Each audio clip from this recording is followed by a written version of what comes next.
You fucking asshole! I know you are, but so are you. I'm trying to build bridges here. You couldn't fucking build Jeff Bridges. Hey, what's going on? What's wrong? This man refuses to coach me. He refuses to stop being an arsehole. Okay, Roy, you're not gonna like this, but right now, Jamie here is being the mature one. It's true, I'm being super mature, you big dumb hairy baby twat. He just wants to learn from you. If you know how to make me better, I want to hear it. See? Fine. I'll tell you what's wrong with you. All right, now, here we go. You fucked him up. Whoa. Okay, expound. You've made him a team player. You've got him to pass and shit. And in doing so, you've made him average. Because Jamie, deep down, at your core, you are a prick. So just be a prick. We need you to score more goals, and we need you to get in the other team's fucking heads and drive them up the fucking wall like only you can fucking do. So I can go back to being a prick? No. I'm saying sometimes, when it is appropriate, yes, be a prick. Okay. How will then I'll win? I'm actually curious about that myself, too. We'll give you a signal. What signal? Any specifics we need to look out for? You'll know when you see it.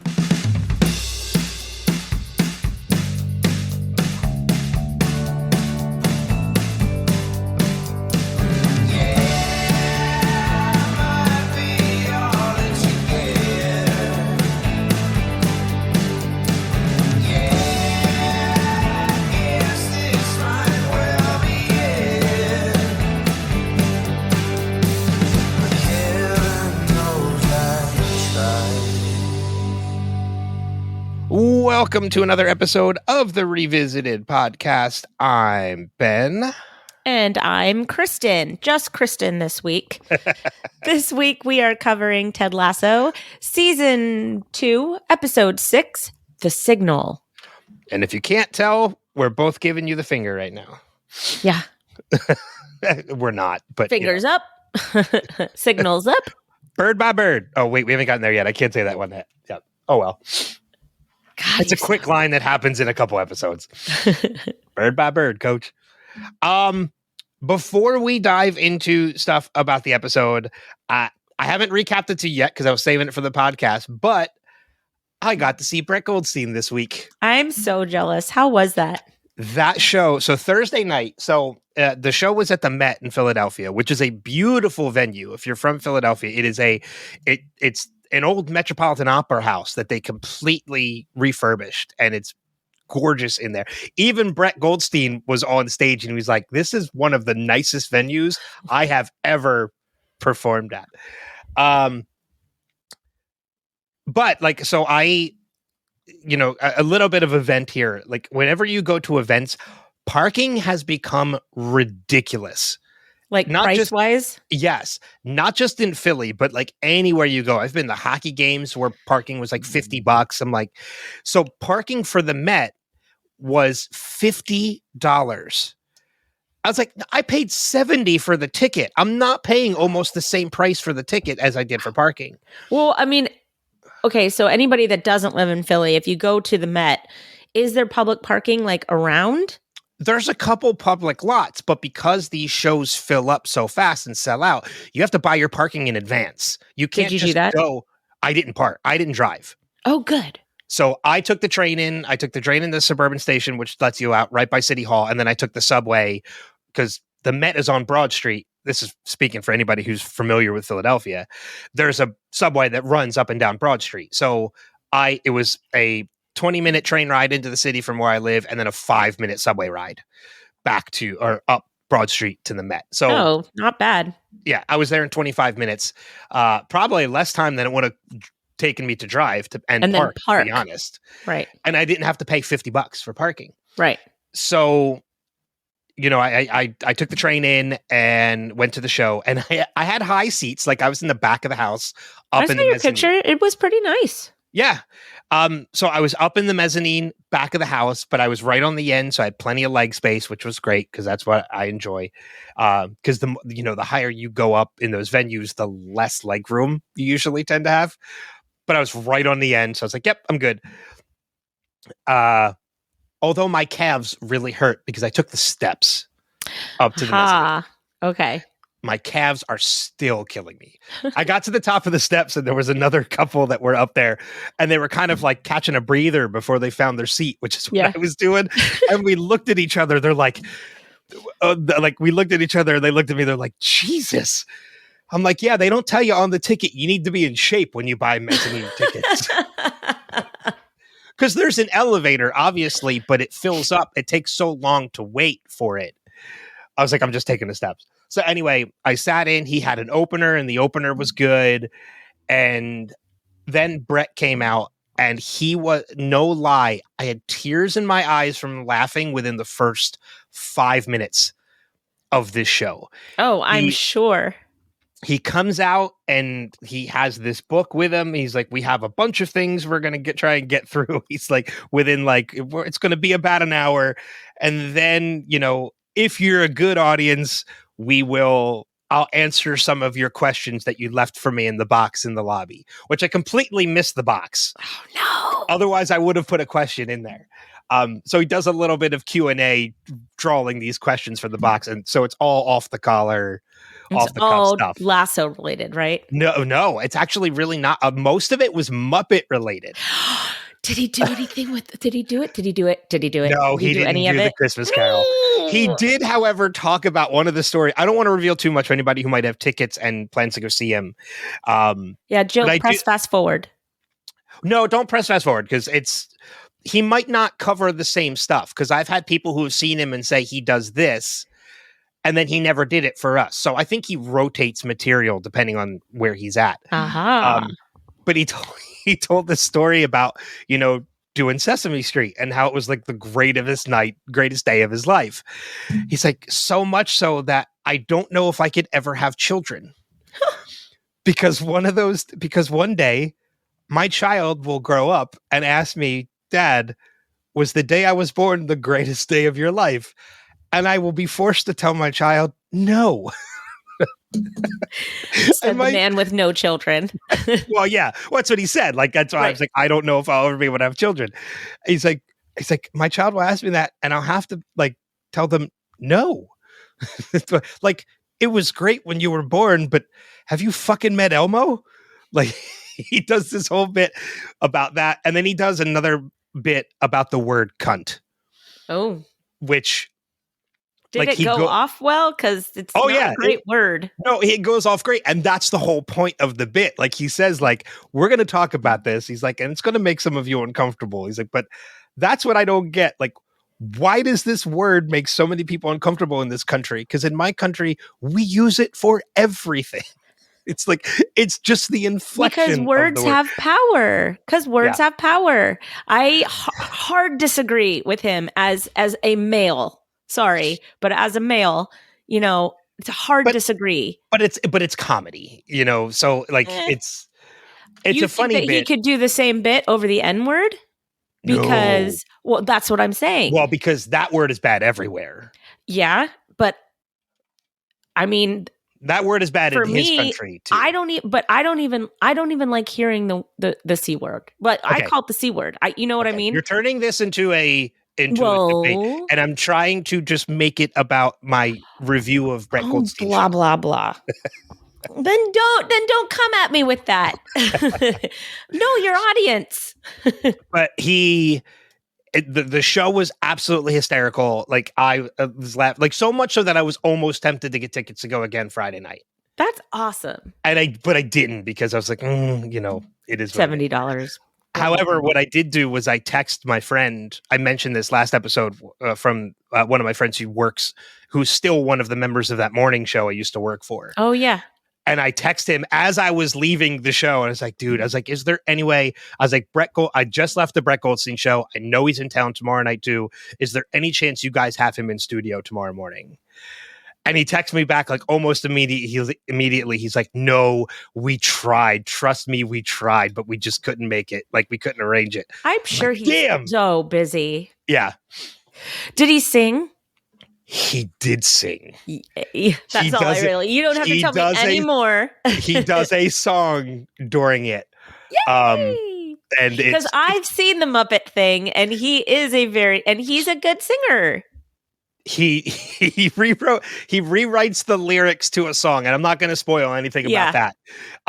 But it's like the last thing he does because he like Weird Al Yankovic's a song. Yeah, he sings it, and then he puts his arm up, and then it fades to black because that's the end of the show. And then he comes out and he does the Q&A stuff. Oh, cool! And was the Q&A cool?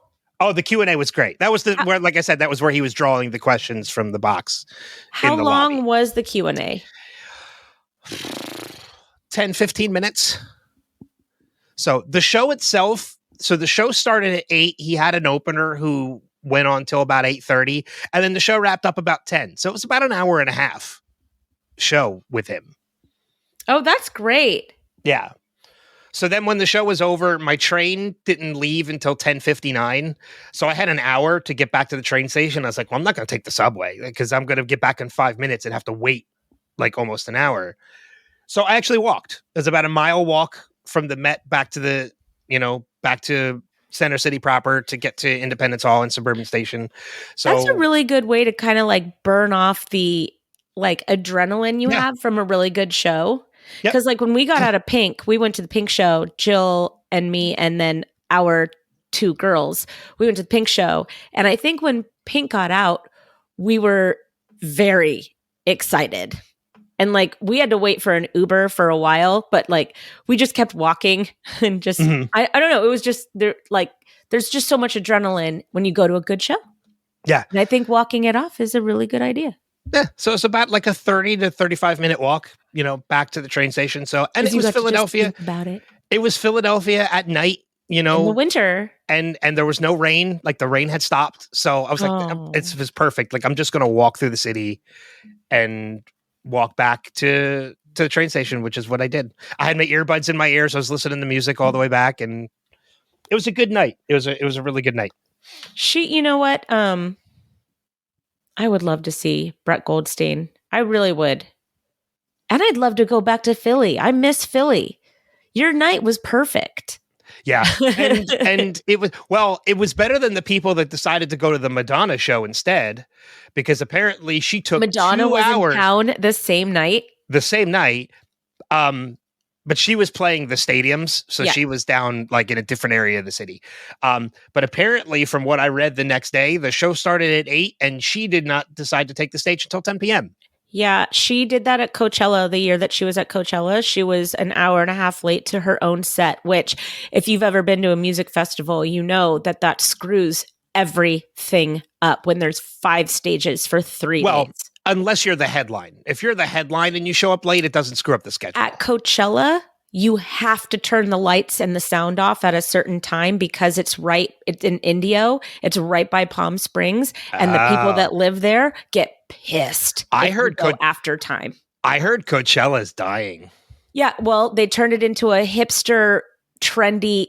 They forgot why they made Coachella. Like, this is just an aside, and I'm sorry for doing this because it's Ted Lasso show, but I was there when Coachella started from the very beginning, when it was a rock and roll show, when it was about new music and good music and under the radar music, and the headliners were edgy. And the first year out of the gate, 1999, I believe it was, Jane's Addiction was the headliner. And then we get to Beyonce.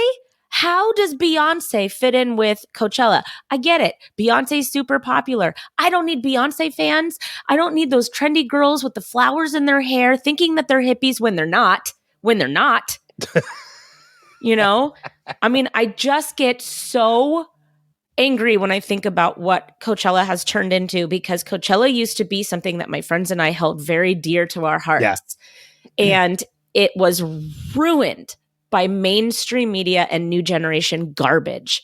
And I'm sure I'll get a ration of shit from someone for saying that. But I watched Coachella die. I watched it die year to year to year. And it made my heart very sad But I heard like it's like they're not even getting the big groups coming in anymore. Like because it sucks. And attendance is like dropping every year. And like to the point where like I think that the article that I saw or the report that I saw on the local news here when they were talking about it said that like they give Coachella maybe 5 more years before what they should do is they should go back to their original business model. They should pare it down. They should just take it down to the studs. Take it back to what it was and watch Coachella rise again. But they're not going to do that because it's too, but you know, they got a little too big for their britches. Listen, it was great. The last year I went was 2007.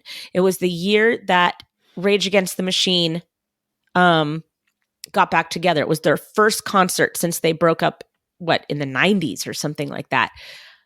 It was the best concert experience I've been to in years. However, because it was so successful after Rage Against the Machine, it died.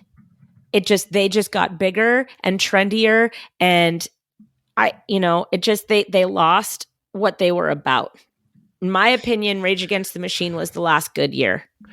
Yeah, I mean, and look, I'm with you. There's nothing like a good festival.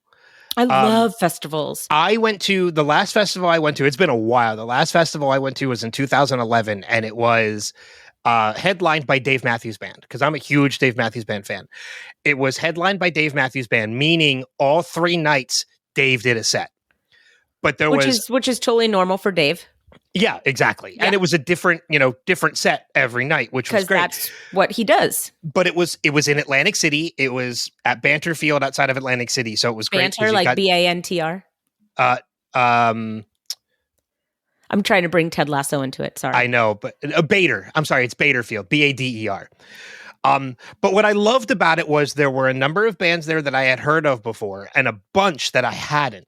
Mm-hmm. And I know that's how Dave is. Like he likes bringing in people that have, that need the expo or that discovering new bands is half the fun of a festival. And let me tell you, when I got home from that festival, I bought easily 10 CDs. Exactly. Of bands that I heard. But like I'll give you just some of the rundown. So like obviously Dave Matthews Band, Ray LaMontagne, I think is the name. Yeah. Flaming Lips, OAR, Dr. Dog, Amos Lee, Michael Franti and Spearhead. Oh, Michael Franti is my favorite right now. I listen to Michael Franti all winter because it makes me feel happy all winter. Damian Marley was there. I've seen Damian Marley in concert. He's pretty good.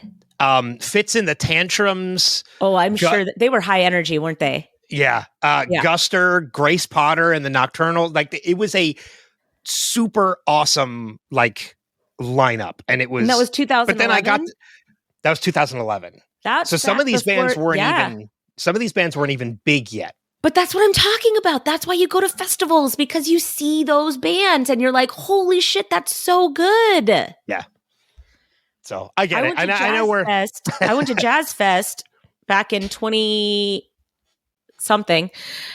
And it was amazing. It was the first year, it was the first time in 65 years that they had to shut down Jazz Fest because of weather.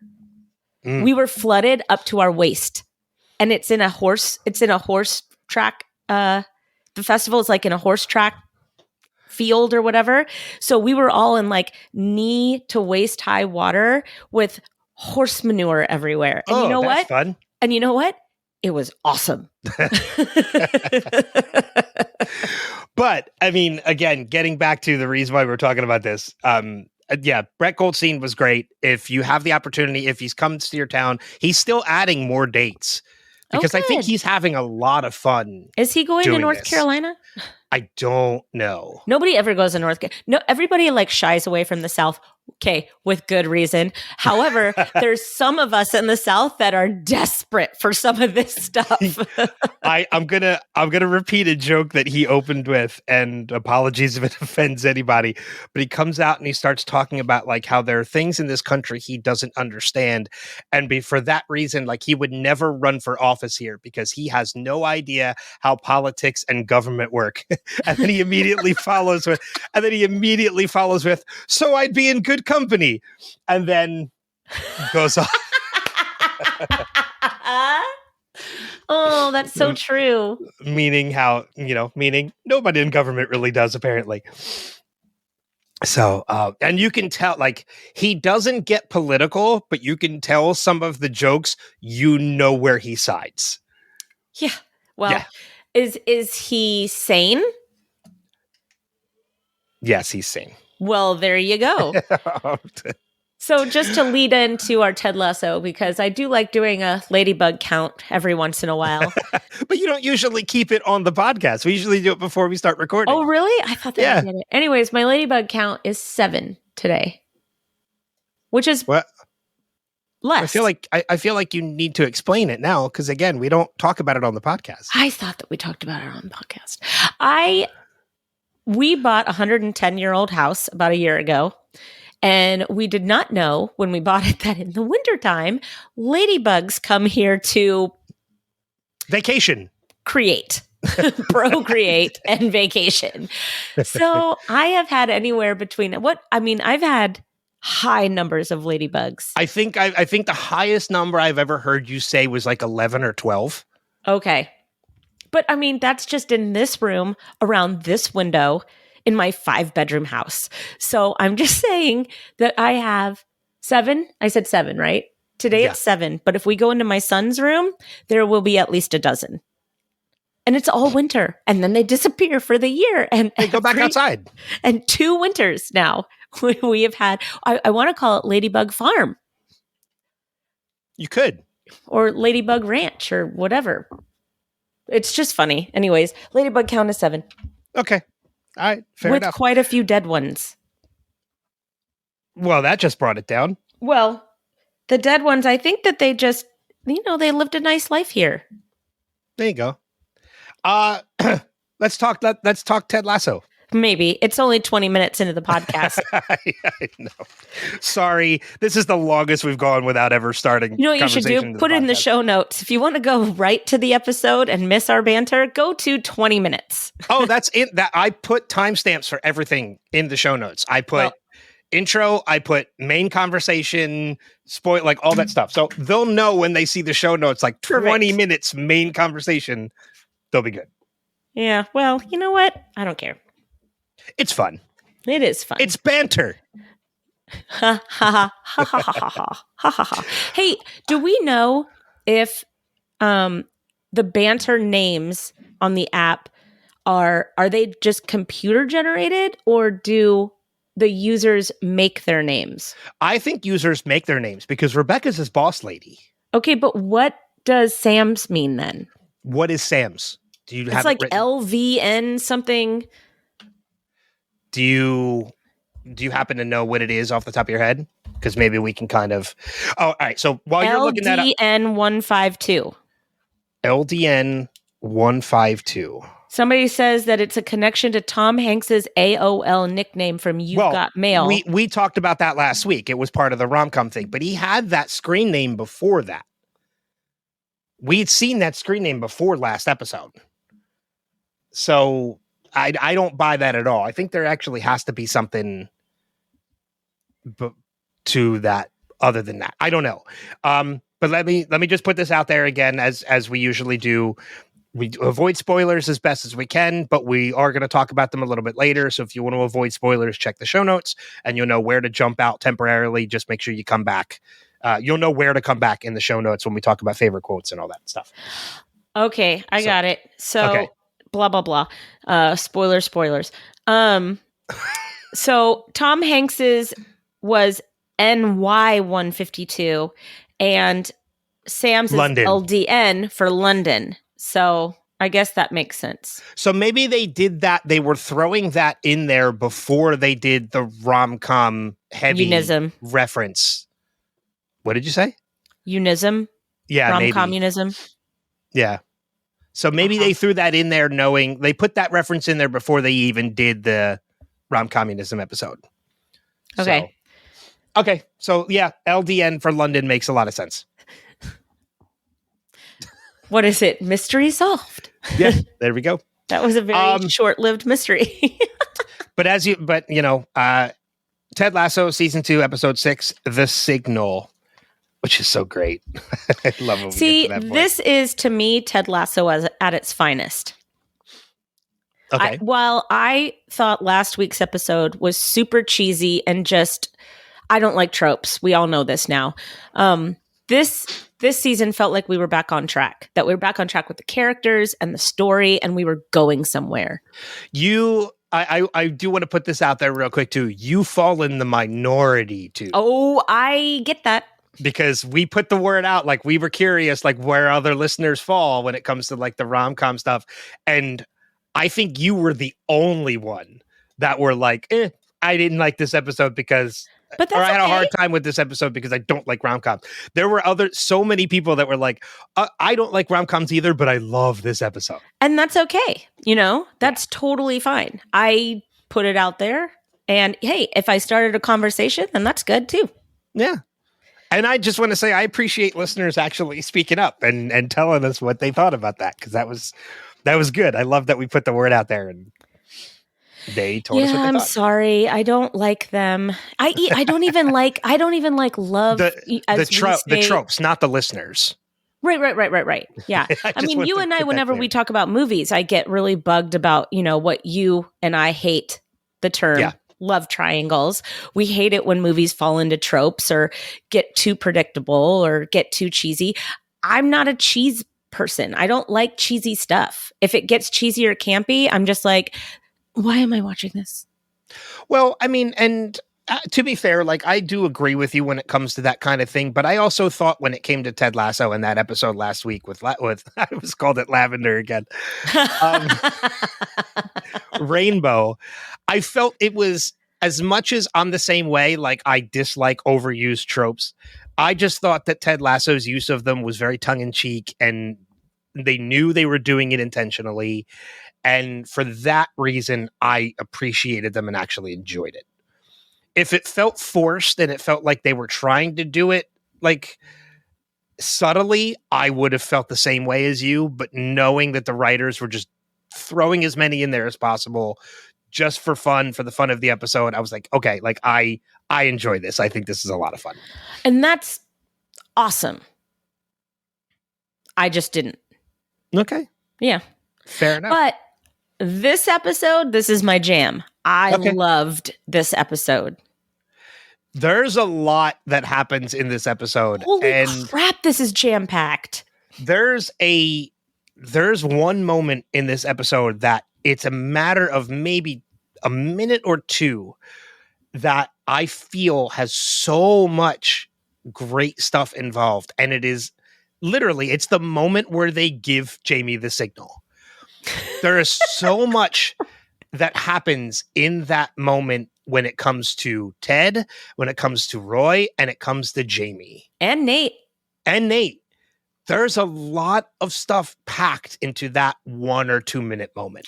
Can we also talk about the fact that Ted really needed to like hide it? Like he's just like, I don't want to do this. Hiding it under. You sure we didn't find a better signal than this? Nope. No. And he hides it under his coat, even though the camera is showing it to everyone in the world. Like everyone who's watching is seeing this signal. My favorite was that it still took Jamie a couple of beats to realize what was happening. Yeah. So do we want to just talk about that moment now, since we're already talking about it?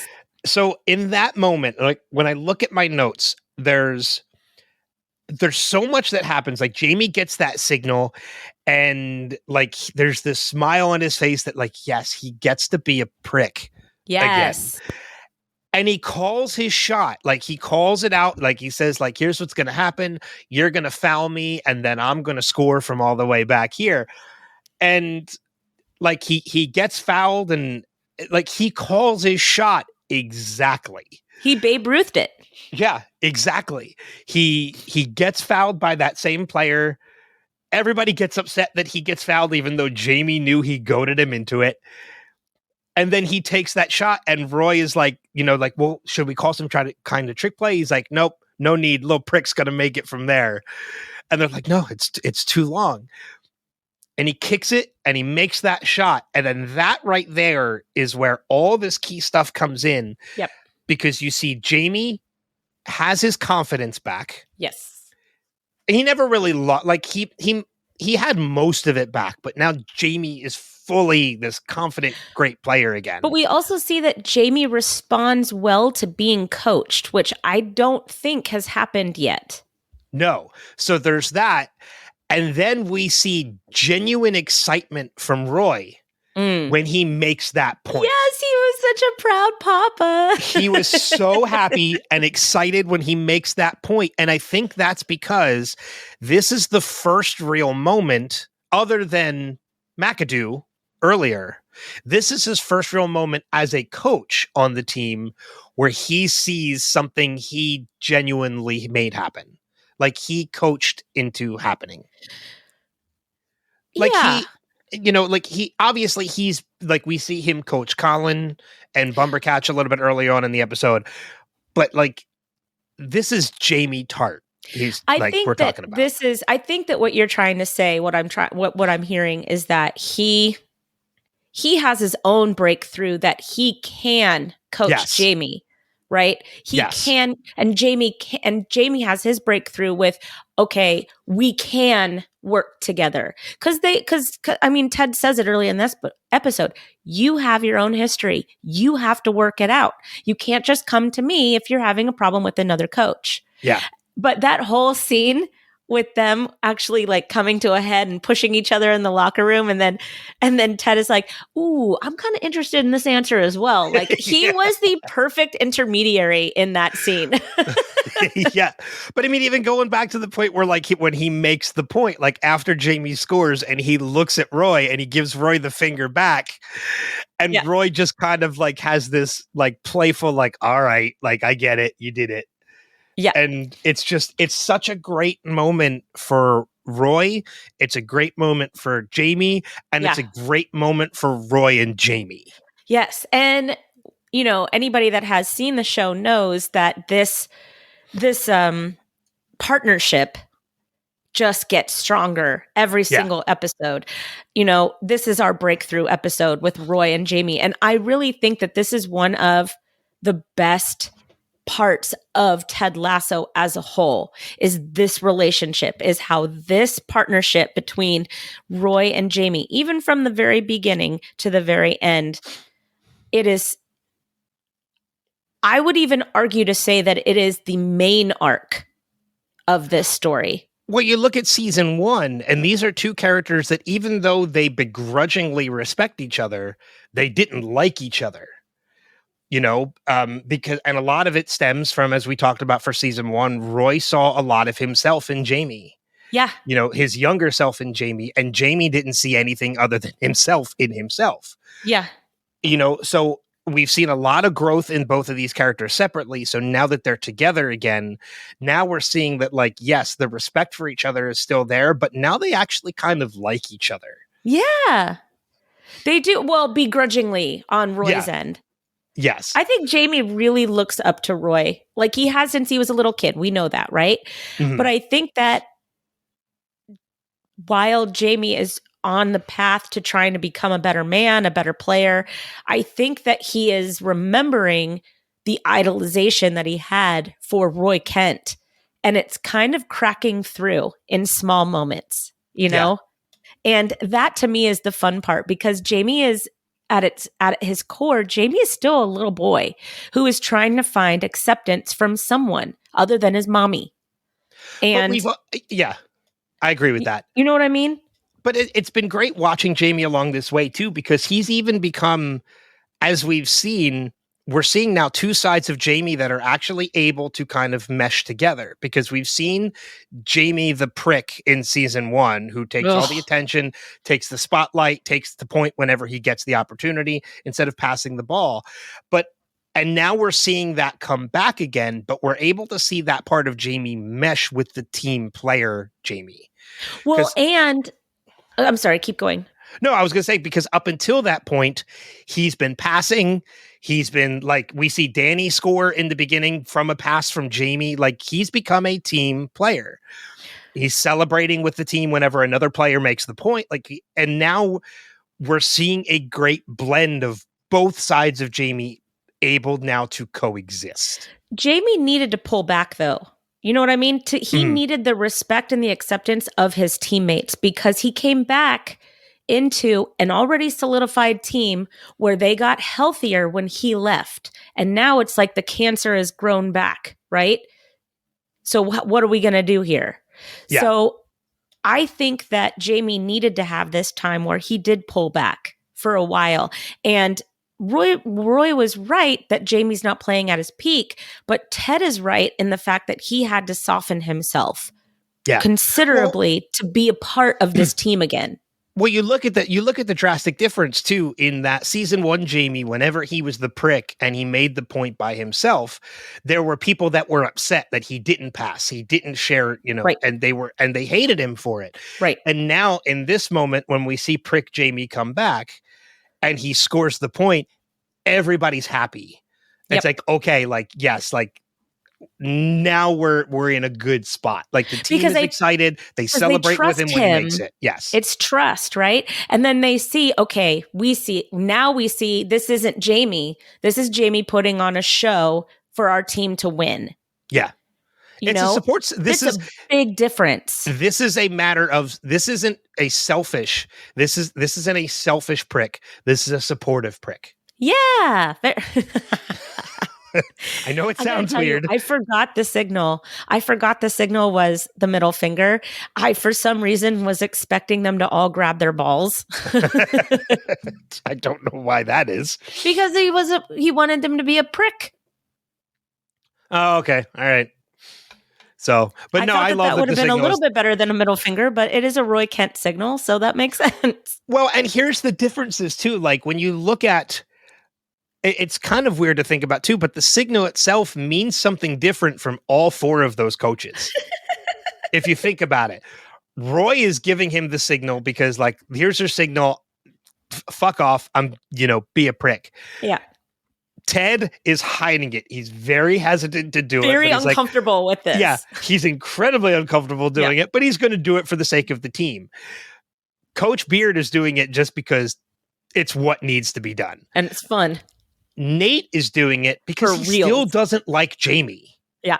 This is an opportunity to publicly give Jamie the finger. Oh, if he could have given 2 fingers, I think he would have. Yeah. So there's yes, it is the signal, but it means something different to all 4 of the coaches individually too. I do enjoy, just because you mentioned Coach Beard, I really, really, one of my favorite parts of the whole episode was Jamie and Beard alone together. And he just looks at me and goes, I don't really know how to talk to you. Then it's working. I have that in my quotes too. I don't know how to talk to you. I don't really know how to talk to you. But we all have those people where we're just like, oh, I don't know how to do this. Where if you're left alone in a room with them, you're like, so this is awkward. Yeah. I'm fine in a group situation with you, but one-on-one, I don't think so. Yeah, you're right. We all kind of have those people in our lives. I could think of 2 off the top of my head in 2 different scenarios in my life where I'm like, I don't know what I would do with that person all alone. Yeah, we've all been there. Mm-hmm. But there's a little bit of a darker element that happens in this moment too. Nate gets pushed to the side. Does he? No, I mean, he physically gets pushed to the side. When Jamie makes the point, Ted physically moves Nate to go congratulate Roy. So he is physically pushed to the side. Nate just wants to celebrate with Ted and the fact that they made a point. Ted pushes him to the side. It wasn't Nate's moment. No, it wasn't. It was absolutely Roy's moment. Right. And that's but that's the problem with Nate, right? Is that he wants all the moments to be his. And you have to learn that you're going to have moments that just aren't yours. Well, I mean, and I do agree with that. However, and we'll go deeper into spoiler territory too. But I do kind of get I'll save it for spoiler. I don't want to say too much because I might say too much. That's okay. But yeah, so I'll save it for spoilers. But yeah. Yep. So all right. But because we do get another moment with Nate earlier on in the episode too. Yes, we do. In that we see two different coaching styles from Coach Roy and Coach Nate. Yep. I have this written down as well. Then why don't you bring us into it? Oh, I didn't have to. Okay. All right. So I did notice, my note is that Nate is invisible against Roy's coaching, right? Nate's whole stance of coaching from what we've seen in season 2 is ridicule and putting them down. Yeah. Right? Insult. Yes. Insult and ridicule. Right. And I think it's because we've seen it. That's how he treats himself. And to a certain extent, it looks like that's how his father also parents Nate. Right. So he sits there and he thinks when he's comfortable, he steps forward and he calls Colin a adult, which we see in the very beginning of the episode. Colin is seeing Dr. Sharon, I think, more than anybody else on the team. He is always coming out of her office. So clearly he's working on some self-esteem issues. He's working on himself. He's trying to convince himself that he's not a piece of shit. Right? And Nate's coaching is kind of undermining it. Yes. So Roy gives Colin a usable tip. He still has the same, F you attitude that Roy always has. However, he gives him something that Colin can use on the pitch. Whereas Nate is just trying to put him down and hoping that gets him angry enough to mobilize, which if Nate was actually self-aware, he would see that the ridicule is what has kept Nate down most of his life. Well, I mean, and that's the thing too, like to come back with like ridicule and insult, you kind of hit the nail on the head. Like, it's like, yes, like, okay, like you're insulting me for being bad and you're kind of trying to encourage me. I get you're trying to encourage me to be better, but you're not giving me any useful information. Roy gives useful information. He says, keep your head down, do this, then rip it, Colin can take that and apply it to his job. Well, I mean, and even in the sense that you mentioned too, with Roy stepping up and giving him useful information, I don't even think Roy's being a prick about it. No, I think that's just Roy. I mean, that's, he speaks angrily, even though he's not always angry. Like that's just like how he Roy, is. What was it earlier in the season when he looks at Rebecca and he's like, no, you need to have standards. You need to be with somebody who feels like you've been struck by lightning, right? Yeah. That whole speech is said in his angry Roy voice, but it's all true. It's all empowering, and it shakes Rebecca out of her settling mind, Yeah. I mean, so actually, that's a good point. Like we kind of saw a little bit of early on Coach Roy before we saw Coach Roy in that he was coaching Rebecca. Yeah. And it worked. Rebecca was able to shake it out and get her confidence back. And now she, has a booty call, regular booty call. What was it? Hunky Luca or whatever. Hunky Luca. Yeah. Cause I even have that in my notes. I have where, Luca is an idiot and it's just a superficial relationship. Oh yeah. That's just, that is her plaything, but she wouldn't have been able to do anything like that had Roy not verbally smacked her upside the head. And I think that approach of Roy is what works, especially for athletes. They need that. Well, think about it too. Think about it from Colin's standpoint. In that moment, we had, Nate stepped forward and called him adult, and Colin was just kind of shooken and just stood there until Roy steps forward. And that's the biggest part of that moment too, is that he's not standing next to Nate saying this. He steps ahead of Nate. He steps forward and then says everything he says to Colin. And Colin takes it in and repeats what Dr. Sharon told him. I'm a strong and capable man who is not a piece of shit. Yeah. So, like, we see that, like, Roy's coaching went hand in hand with Dr. Sharon's therapy. Mm-hmm. Yeah. Whereas Nate's didn't at all. Nate's undermines Dr. Sharon's therapy. Yeah. And I don't think that Roy stepping out in front of Nate is Roy stepping out in front of Nate. No, like I don't think that at all. No, right. And I know that you don't. Yeah. But Nate sees it that way because Well, Nate needs to go see Dr. Sharon.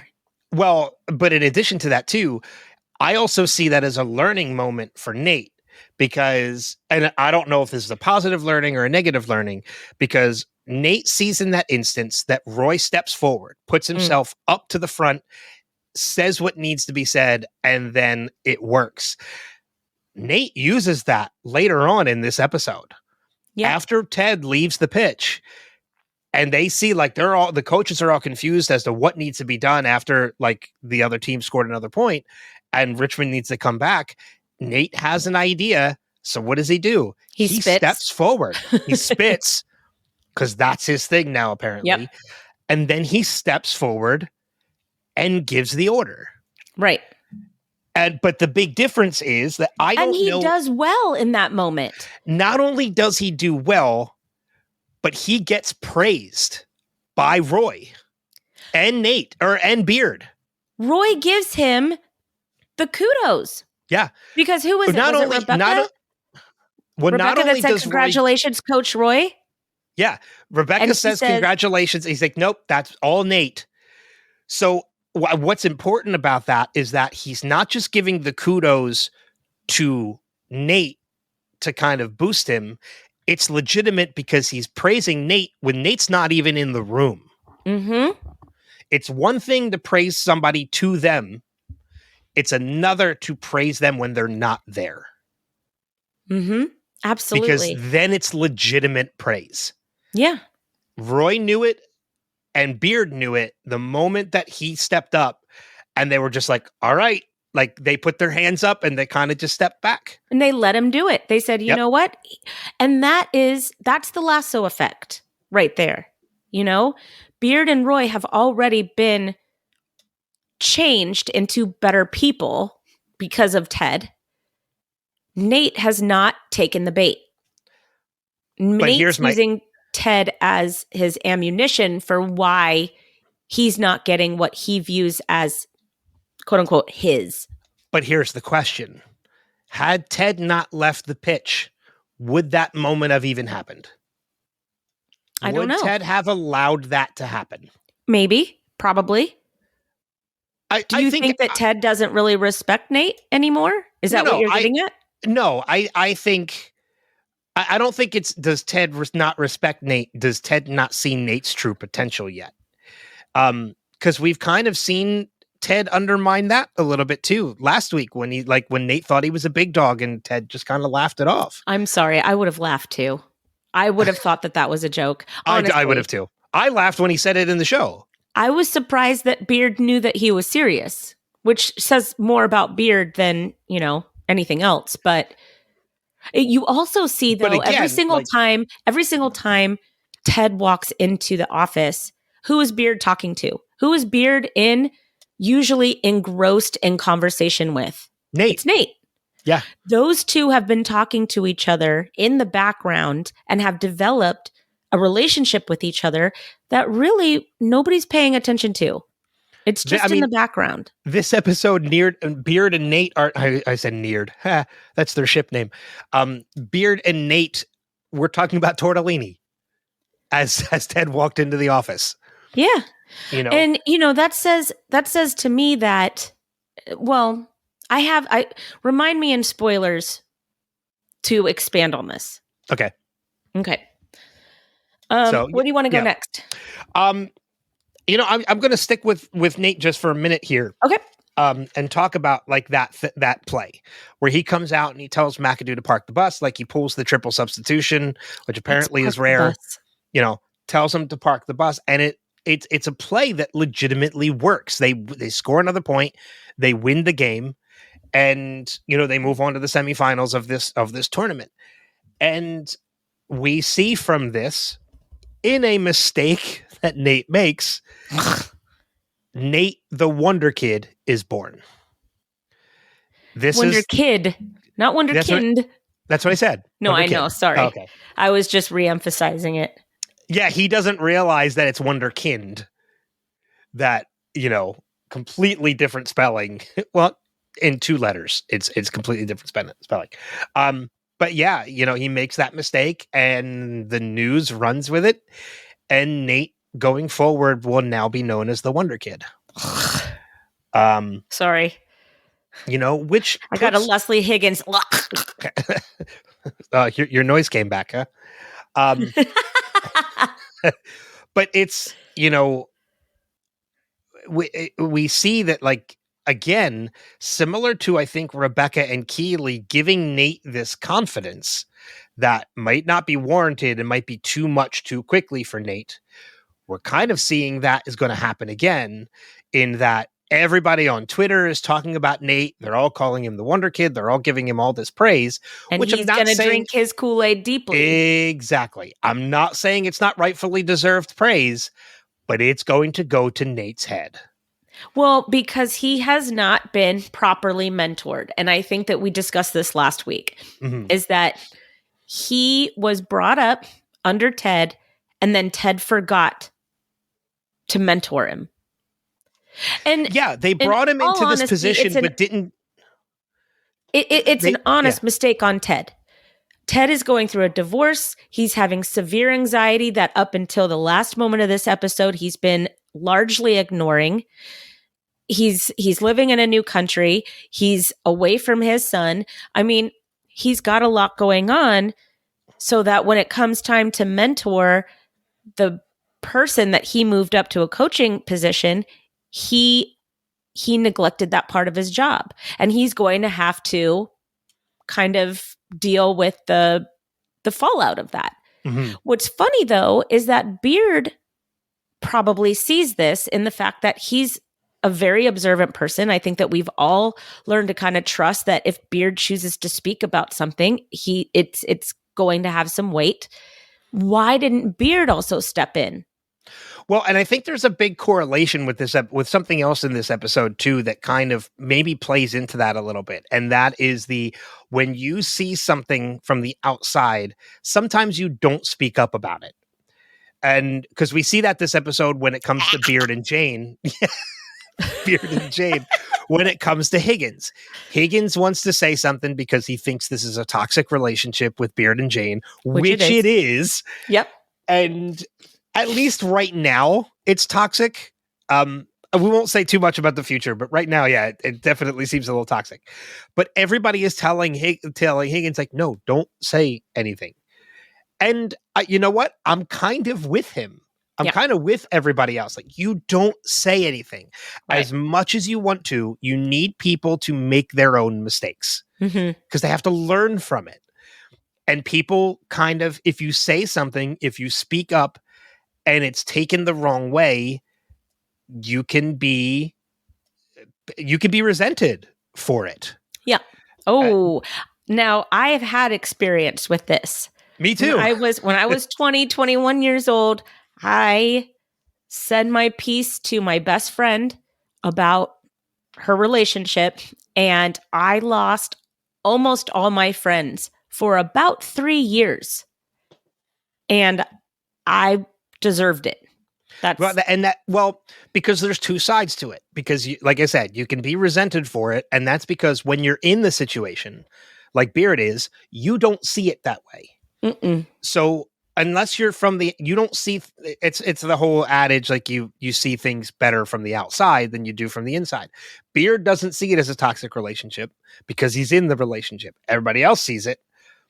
But the beauty thing about Beard was that when Higgins actually did say something, Beard actually appreciated it, like, and gave Higgins a hug, and almost as if saying, like, I know that was hard for you to tell me that. And so I can't stop. Sorry. But again, like, it's kind of similar to the same situation in that people from the outside see what Ted is going through, but it's not really their place to kind of tell Ted what he's going through. I think if there's anybody, it is Beard's place, because they've been. Well, Beard is also his home connection. That's true too. Yeah. So Beard, Beard has a role to play in this. Ted had a large role to play in this. Nate, oh, poor Nate. I don't think Nate had any part to play in it. I think Nate is suffering because of it. Nate is not suffering, he's affected. Maybe. I don't know. I mean, he's just so mean right now, Yeah. I mean, this whole season, you and I have been saying that we see now the cracks, right? When you're on a rewatch, you see the cracks because you know what's going to happen ultimately. So you're on the lookout for it, and it's all over the place. Yeah. When you watch it the first time, I was blindsided. You said you were blindsided because we were caught up in everything else, just like Ted is, right? And isn't that always the truth? You're all caught up in what's going on in your life at that moment that you're missing things that could have disastrous effects in the future. And it's not until you take the step back and you go back and you relook at everything from a different perspective that you see everything that was there. Right. That you didn't see the first time. Right. Absolutely. Yeah. Which I think it's really interesting to rewatch this second season, because going into the third season, I had my brain set on these characters. And now there's more shades of gray. Mm-hmm. Not so gray that I'm ever going to do some forgiving, but enough that I can see it. Okay, I can see it. I mean, there's characters that, and I'm not going to say too much, but there's characters that I kind of just wrote off as in like, oh, this is filler. This is just part of the story, for the sake of moving the story forward. That now I'm like, oh no, this character is horrible. 100%.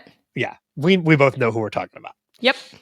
100%. So yeah, like I mean, and this is you're right. Ted has been kind of putting this to the side, and he's been putting this off. Like he even jokingly says to Dr. Sharon, because Dr. Sharon says, and I think she even sees the cracks forming in Ted at this point.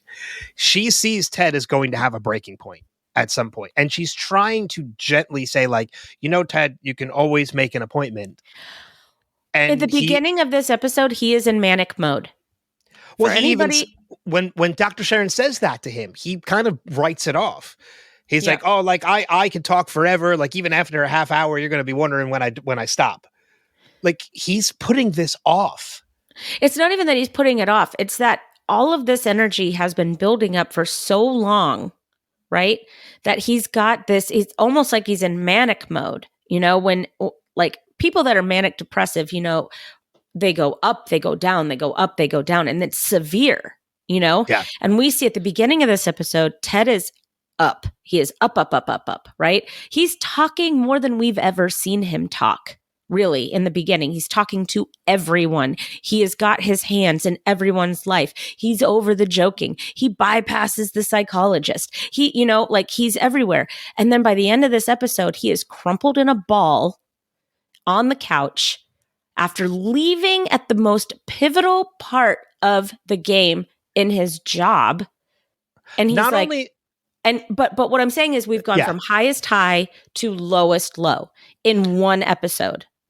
Well, because we see Ted is taking on so much and he's trying to distract himself so hard from everything else that's going on that when he gets that phone call from Henry's school about a panic moment that he has no control over, and that I'll tell you right now, like I don't have a lot of fears. I'm not afraid of heights, I'm not afraid of snakes or anything like that. My biggest fear is being helpless. That is my biggest fear. Yep. And that is a key moment for Ted in this moment, in that he gets that phone call from Henry's school. He is helpless. He cannot help at all. And it's something very small. His kid forgot his lunch.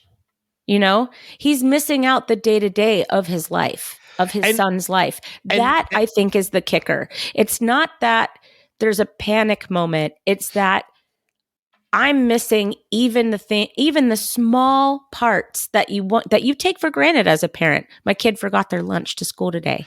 Well, I think it's a combination of both. I think it's missing Henry, but it's also, I think it is a panic moment in that the school, said like, you probably didn't say like, hey, this is the school Henry forgot his lunch. They probably kind of blew it a little out of proportion and said, hey, we have a situation with Henry.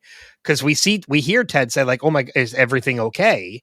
So they very clearly didn't say what it was at the top of the conversation, which probably gave Ted a little bit of panic and knowing there's nothing he can do to help. Mm-hmm. And then it's kind of lessened when he finds out he forgot his lunch and Michelle is there. Now the situation is being handled.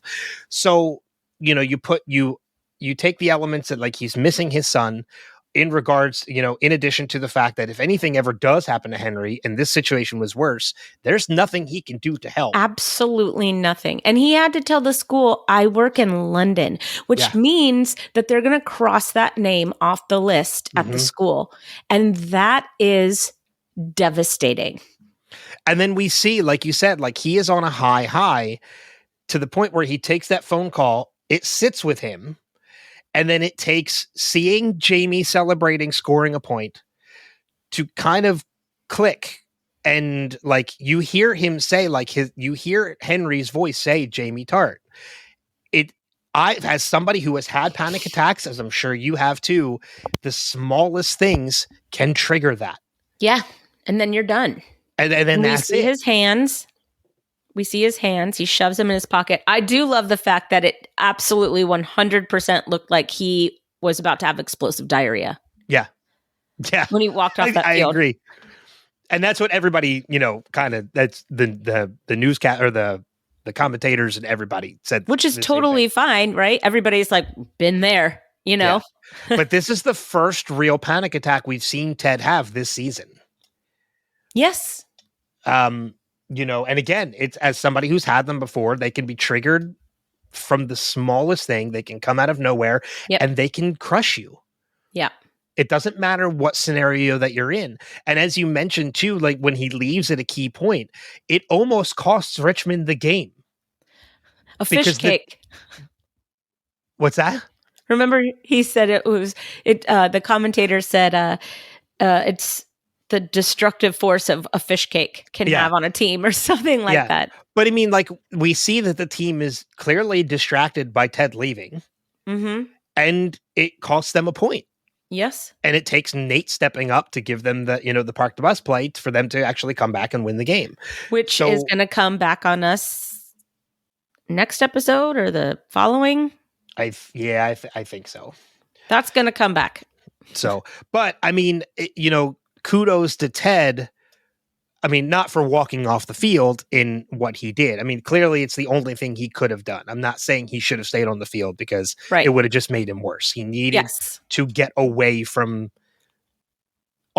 everything that was happening around him. He needed to find a quiet place. And I get that absolutely.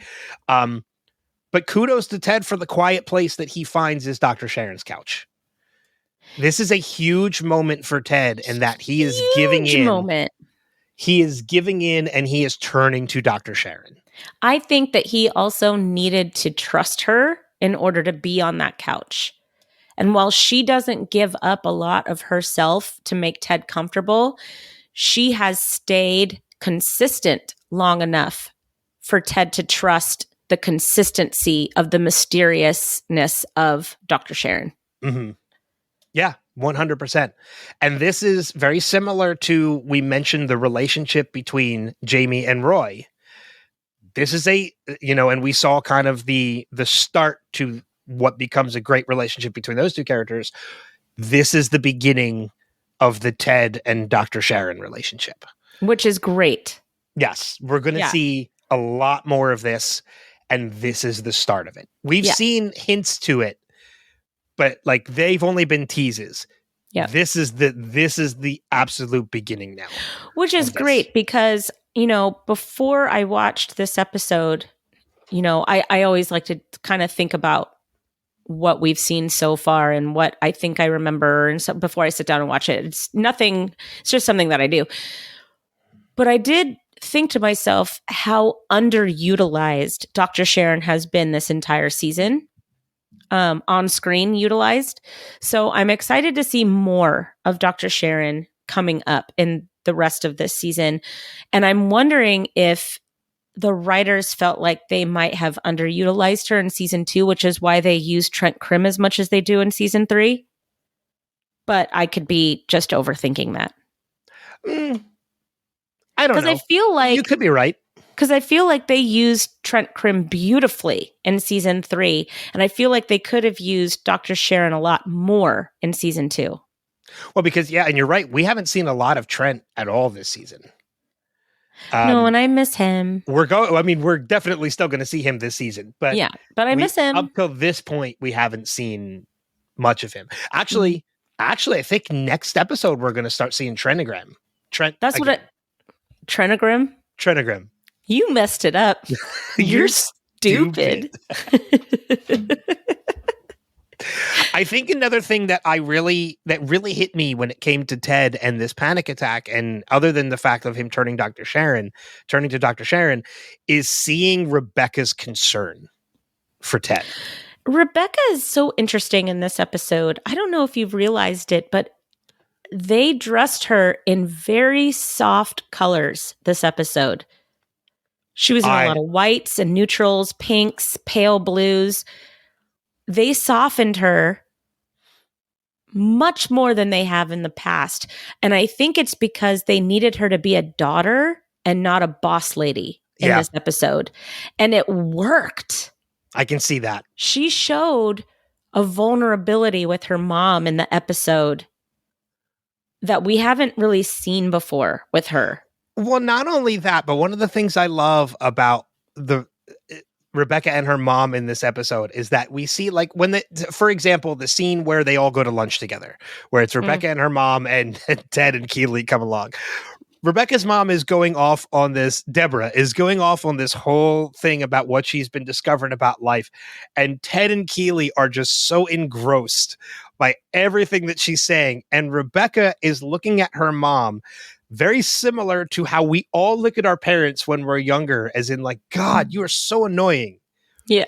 You're right. We see Rebecca as a daughter in this episode. In, like I said, even just in that scene where she's like looking at her mom, like, what the hell are you talking about? Right.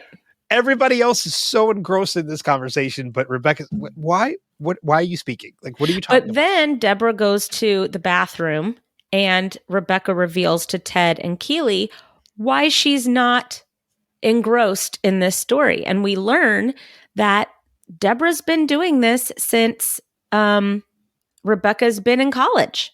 Yeah. You know? But we get another taste as well, too, as to the whole you don't say anything, because Rebecca shares her story about the same thing. Right. You know, the first time her mom left her father, she was praising her mom for it, and then they were back together and they didn't speak for a while. You know, so that shows seems that to be a reoccurring theme, too. Her mother is an emotional gangster. I can't really think of a different term for it, but I think that Rebecca has had to keep her mom at arm's length as a self-protection tactic. Yeah, I can see that. I mean, this episode, I'm not going to say too much. Maybe I'll bring it up in spoilers. I don't know.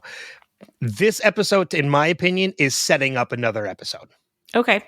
There's another episode that's coming this season I think this is setting up. Yeah. Okay. I can see that.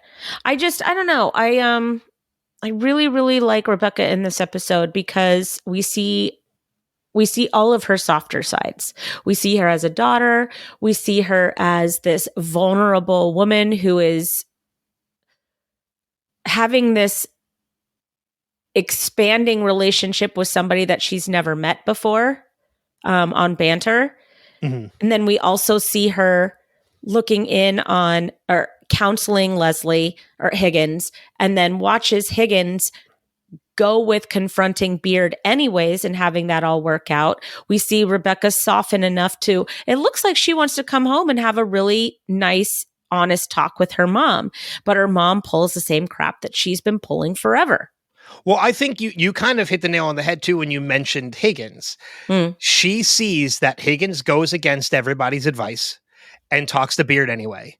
And when she sees that Beard hugs him, she smiles as the door's Mhm. closing on the car. I think that's the moment where she decides, okay, I know I probably shouldn't do it, but I'm going to go talk to my mom. Yeah, and then You her know? mom proves Rebecca right. Yeah.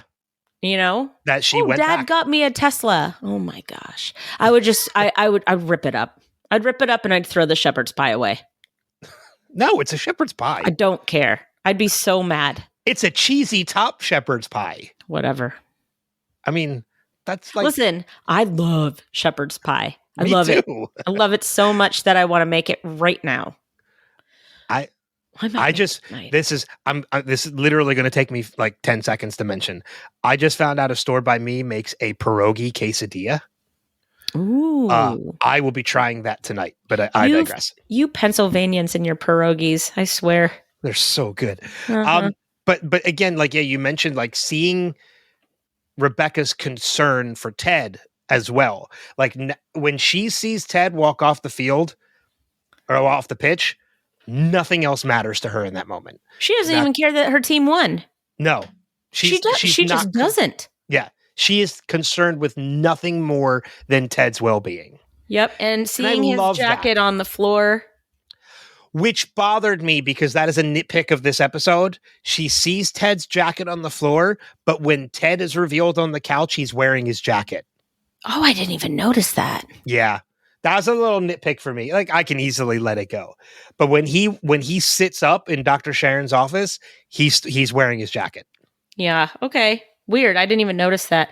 I was crying by that time though. So I'm telling you, I mentioned this earlier on, I think more so in season 1 when we talked about the let it go moment, which was another panic attack moment for Ted.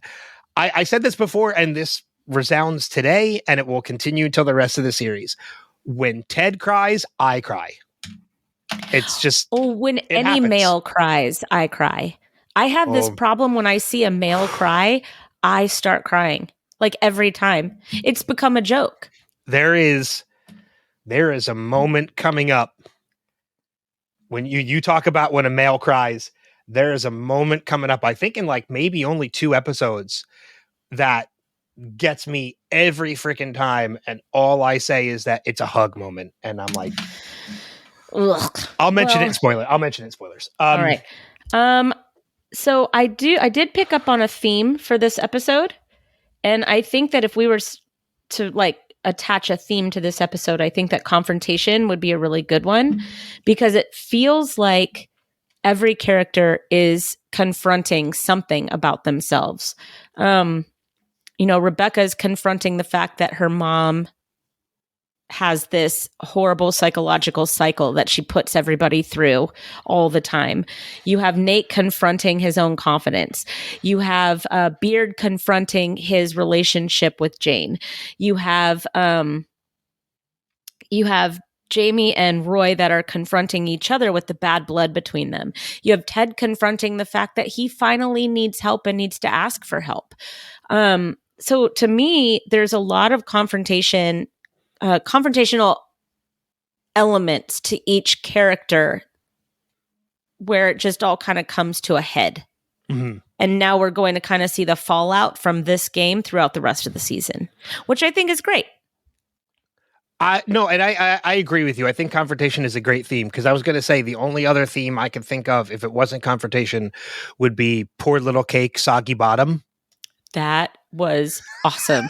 As a Bake Off fan, I really enjoyed that part. Jeremy, Baz, and Paul just like chanting poor little cake, soggy bottom while watching Bake Off. It was just, I love that moment. What's her name in the background was like shaking her booty to the screen. Shaking her booty. The soggy bottom part. She's like, can you ask them to stop yelling at the football? Oh, they're not watching football. They're watching this week's Bake Off. So true. It's so true. Great. I do the same thing. I don't know if I chant, but I will now. Anytime Paul Hollywood says there's a little bit of a soggy bottom, I will start chanting that. I did like the Bake Off. But I do agree too that like confrontation is a huge theme. Mm-hmm. In this episode. I mean, and we've covered a lot of what I have in my notes. The only other thing I really have in my notes that we haven't even touched yet, that we absolutely have to, is we don't have to save Rebecca's mystery man for spoilers anymore. Thank God. It's Sam. It's Sam. It's been revealed. Sam Obasanya is his LDN 152. His friends are rapping to Kendrick Lamar. Yep. While Colin is rapping to Kendrick Lamar and smashing it. Yep. Absolutely.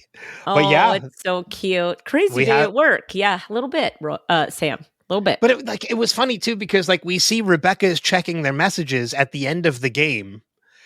And like we know, because we've already seen the series, that there's a clear reason why he hasn't responded yet, because he's been on the pitch. Mm-hmm.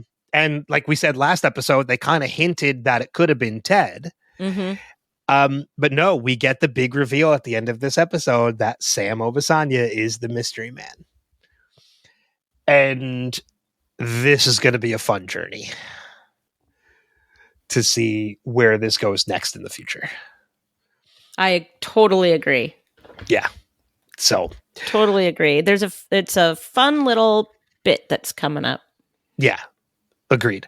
I think I've covered. Do you know what the Beard's book was called that he was reading? All I got was Against the Enemy, but there was another word and I don't know what it was. I always like knowing what Beard's reading. Yeah, because he always reads like the most interesting stuff.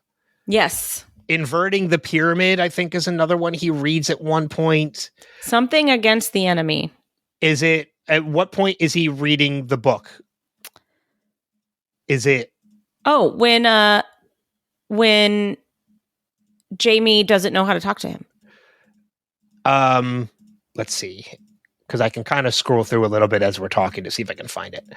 I think that's a little too far.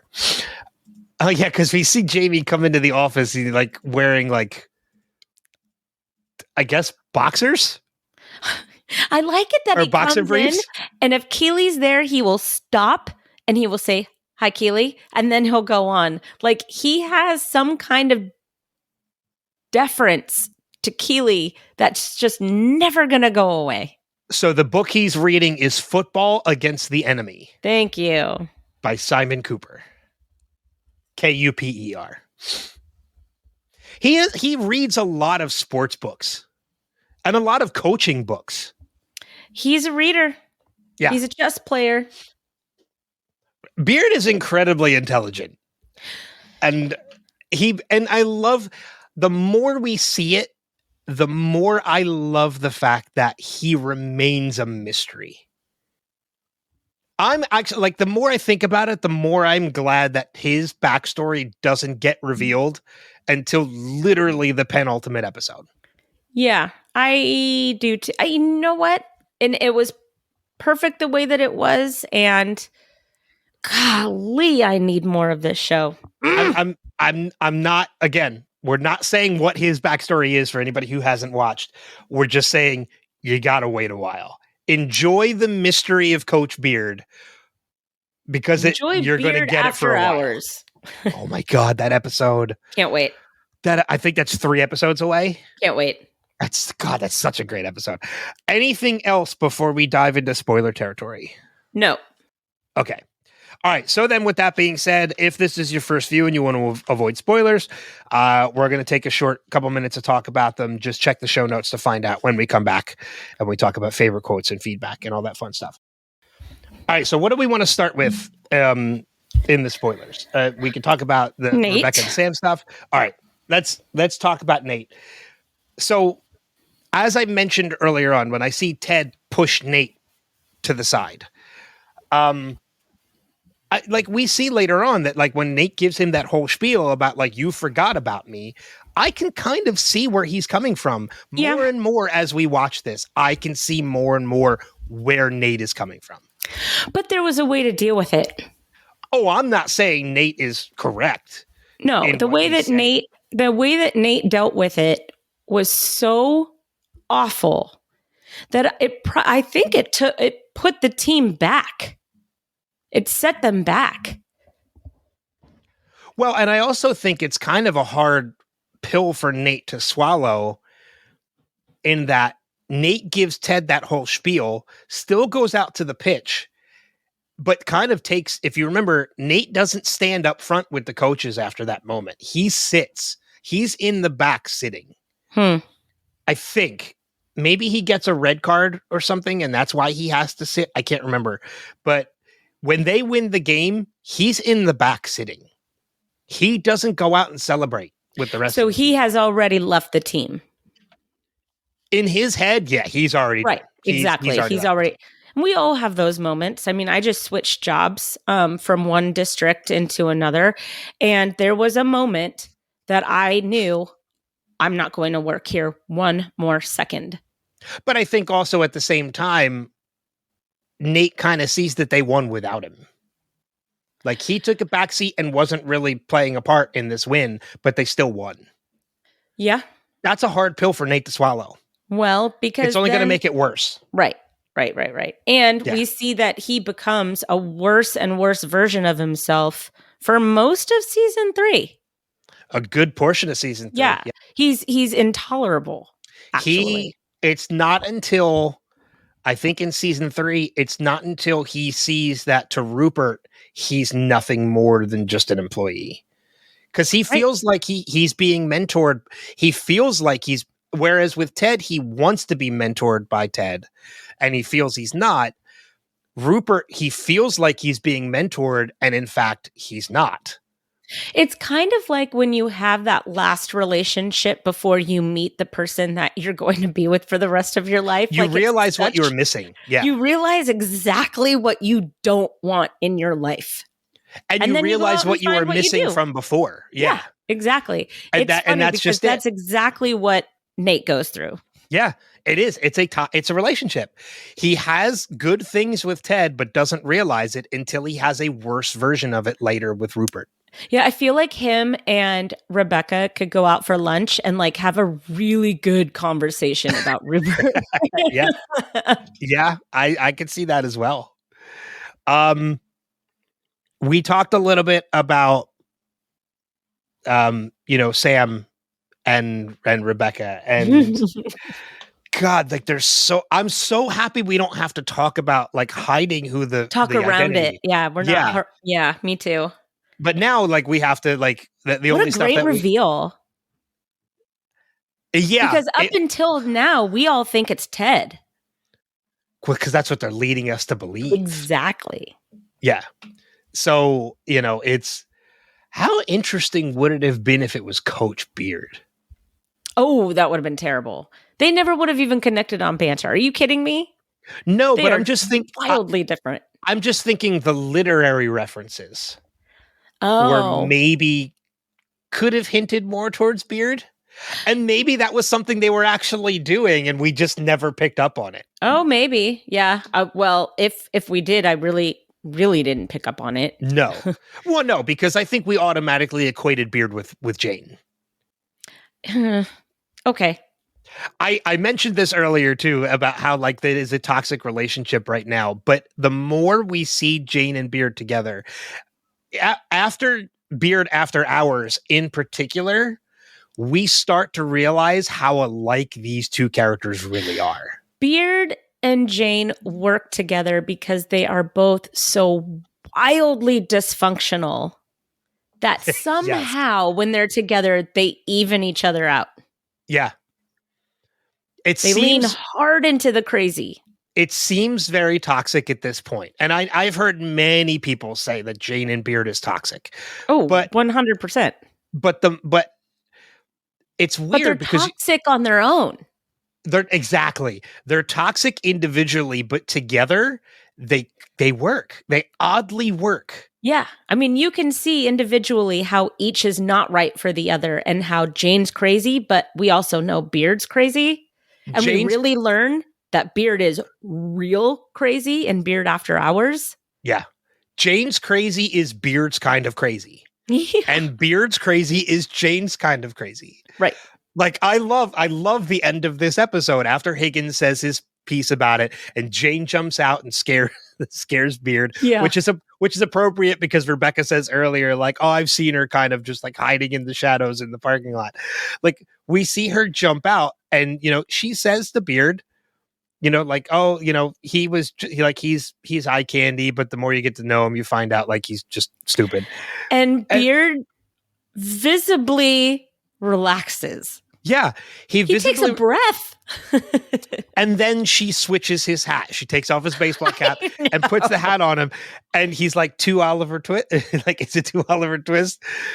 And, she's like, you know what? It kind of works because that's my kink. Yeah. And he's like, oh, please, Jane, may I have some more? Their crazy plays in together and it works. You know what? I have a very good friend who is very crazy. She met her equal crazy. They were like, Beyonce, Jay-Z crazy in love for a while. And now they're like this fully normal, functioning, successful couple. Yeah. Married couple. They've been together for 20 years, Yeah. It's funny how we can meet these people in our lives that bring out the best and worst of us. Yeah. I know. I get it. There was something that you said to ask you to kind of dive into a little bit more. And I can't remember. Was it Nate? More Nate stuff? I don't know. Okay. That's sad. The only other thing I have for spoilers, and I don't even know how much we can go into it too, is that I love one of the most popular things about this, or one of the running things that happens throughout this entire course of this show, is putting the term effect on something. We've seen it called the Ted Lasso effect. This episode, it's called the Roy Kent effect. And we find out by the end of this series that it really was never any of those things. It's the Richmond effect. It's the Richmond way. The Richmond way. Yeah. So like, I love that, like, we're finding different elements to the point that by the end of this series, when all of these elements come together, it's no longer an effect. It's a way. It is the way of life for this team. It's the Richmond way. But Ted is, the one that started it. So Ted's the one that starts it, but there's more elements that come along. Like now we're getting Ted made the them Roy better. Kent. Yeah. Sorry. Well, yeah.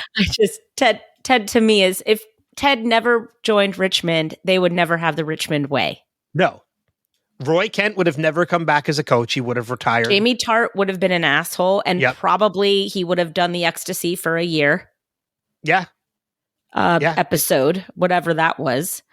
Like Keeley would probably never have been doing PR. Higgins would probably still be Rebecca's lackey. Rebecca would be a miserable old crone. I mean, Rebecca would have sold. I think Rebecca would have sold the team 100%. By this point. Yep. Back to I think Rupert. last season would have been. Yeah, last season would have been the last season of her ownership. Without that darts game, Rebecca would have given the team back to Rupert for sure.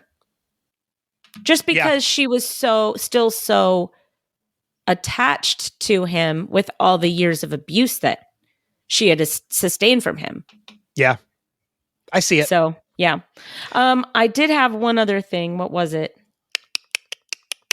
I think that Roy is listening to Diamond Dogs. I think he's interested, but he doesn't want to. Said, oh, the barking means it's over. You listened to the whole thing, asshole. I know you did. Those offices are not soundproof. He is listening to the conversation. And we know that he's listening because Higgins hears Beard's entire conversation with Jane.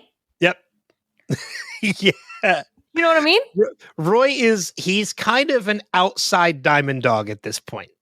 Yeah. I think at this point there's a part of Roy that wants to be included, but he doesn't want people to know he wants to be included. He doesn't want anybody to know that he's softening because of Phoebe and Keeley and Ted. But to the point where when Roy finally does become a Diamond Dog, it's such a great moment. Yeah, I love it. I can't wait till he becomes a Diamond Dog. Yeah. And I do love that that we're on our way to the windmill episode because no, that's not till next season. No, I know. We're on our way. Like with okay. Roy and Jamie making their first breakthrough, we are now on our way to the windmill episode. Well, I mean, and it's so funny because you brought this up earlier too, and I think we're gonna see that in this season. Oh no, we don't see it till next season. We don't see it towards the end of season 3. You mentioned how Jamie was always a fan of Roy, even growing up. At his old house, at his boyhood home. He's still, the poster of Roy is still hanging in his boyhood bedroom. And so is someone else's poster. Yeah. Was it Keely and Roy and Jamie all sitting on Jamie's bed during one of those moments? Well, no, because I think I can't remember which poster is revealed first, but we see the moment where the 3 of them are in Jamie's bedroom, and one of the posters is very clearly on the wall. And I can't remember. I think it's Keely's. Roy's is on the wall. Is it Roy? Well, they're both on the wall, but one of them is hidden behind the door. Because once Jamie leaves the bedroom and they move the door, they see the other poster. And I can't remember whose poster was hidden behind the door. I can't remember either. I think we see Roy Kent immediately, but maybe I'm wrong. I think you're right, because I think Keely's was a little more risque. Yeah, so it had to be behind the door. I think Keely's was the one behind the door. So yeah, but that's a weird episode, but it's a great moment. I love that. Golly, do I love Jamie Tart from here on out? God, yeah. I've already become a fan of Jamie again, but going forward now with Roy and Jamie together, God, it's so. Yep, it's such a great moment, especially when they start competing over Keely again. I like it when they arrive drunk at her door. Yep. Oh, I need season 3 to be here already. All right. I think I'm done. Yeah, I don't think I have anything else in for this. So with that being said, then we're back. We're going to talk about some of our favorite quotes from the episode. And the other thing I want to make mention of real quick that I didn't during the main part is another moment I love with Paul and see, now I forgot the Baz and Jeremy. That's it. Paul, Baz, and Jeremy. It's the fact that one of them comes in wearing a jersey that you can very clearly tell banter has been put on with Sharpie. and that's the jersey the dude was just selling in the parking lot. It's very clearly a fake jersey. Whatever, he got it, Yep. Good for him. I do want to say, we didn't mention it in our main discussion, but it kind of goes with quotes. When Jamie says Philistines, I have it in my quotes. Yeah, Beard tells him to look it up, so I did look it up. And Philistines, a person who is hostile or indifferent to the culture and the arts, or who has no understanding of them, which is very clearly Jamie, but also at the same time, it's very not Jamie, because Jamie has proven in moments that he is smart. Yeah. He just chooses to be the dumbass. Yeah. Like a lot. Well, and I love this too. Like when we mentioned how Jamie kind of got his confidence back after being given the signal, it's very quick, so it's very easy to miss. But when Jamie lines up to take that kick, one of the first things you see him do before you get the shot of the feet is he slicks his hair back. He's like, he has okay, bad like, hair. Well, we've talked about that before too. No. I'm talking about Roy making him say it. I'm an ugly boy that has bad hair. And he doesn't want to say it. He's like, well, that's not true.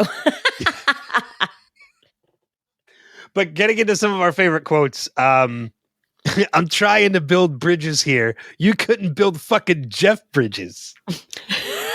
Don't know what it means, but it's a great insult. Come back. I have from I think it's Jeremy. I think it's Jeremy. I don't know.